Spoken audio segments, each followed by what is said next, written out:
I put some lube on and got him on his knees, and I began to slide into him from behind.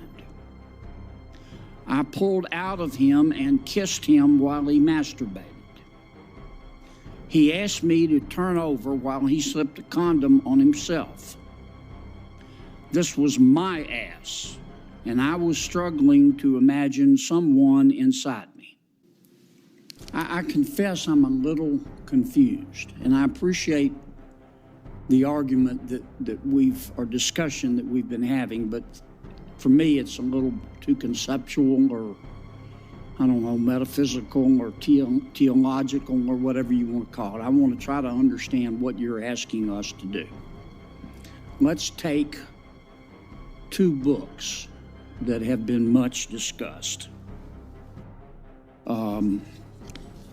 The first one is called All Boys Aren't Blue, and I will quote from it. I put some lube on and got him on his knees, and I began to slide into him from behind. I pulled out of him and kissed him while he masturbated. He asked me to turn over while he slipped a condom on himself. This was my ass, and I was struggling to imagine someone inside me. Oh my God! He got on top and slowly inserted himself into me. It was the worst pain I think I have ever felt in my life. Eventually, I felt a mix of pleasure with the pain. Close quote. All Boys Aren't Blue. The second is another much discussed book. I'm sure you're familiar with it. It's called Genderqueer. Okay?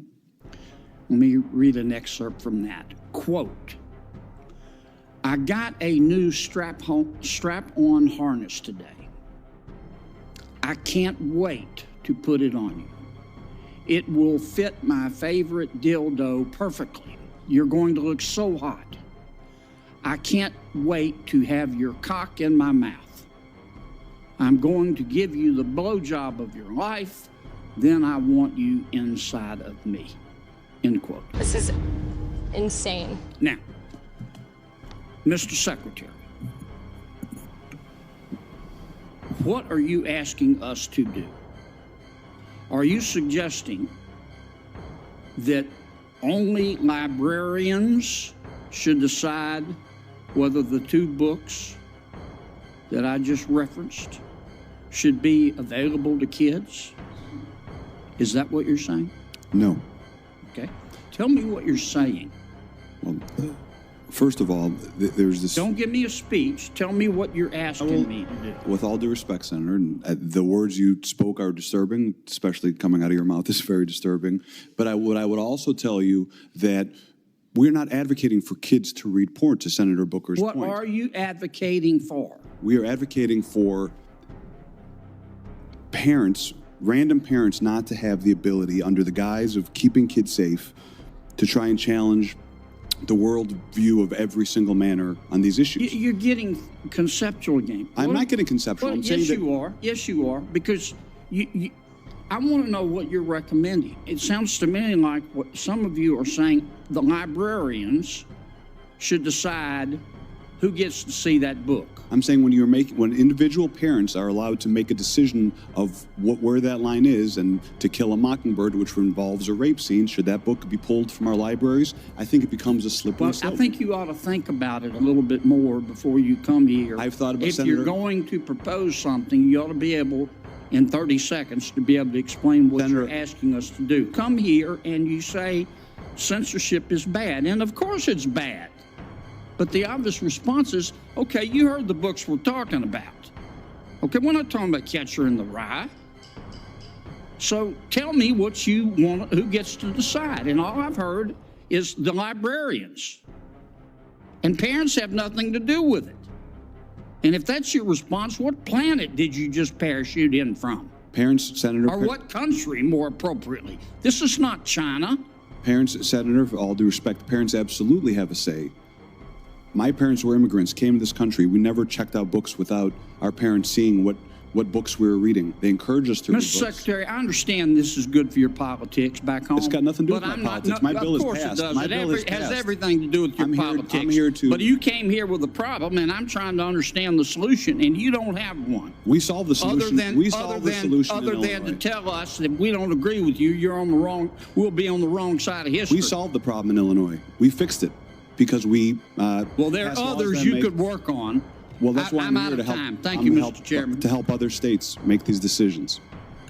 The rise in efforts to ban books, especially those deemed obscene, has surged across the United States since the start of 2023.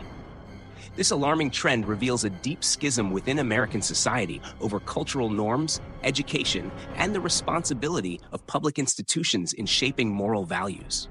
It is imperative, in my perspective, to shield minors from exposure to obscenity, as such material can potentially harm young minds or prematurely introduce them to adult themes. Moreover, the content found in school libraries and curricula should align with the prevailing moral and ethical standards of the community. Communities must retain the autonomy to determine what is suitable for their children's consumption, particularly within educational settings. Recently, American parents have commendably taken the initiative to ensure they have a say in the content their children are exposed to in school libraries. This has sparked a heightened push for the scrutiny of books and educational material, with calls for increased transparency and control, an encouraging step towards fostering a morally upright society. In 2023, numerous states introduced or passed legislation aimed at facilitating parental challenges to educational materials and empowering schools to remove books deemed inappropriate.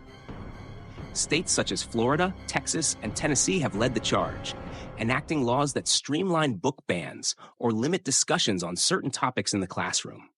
Responses to these bans have been polarized.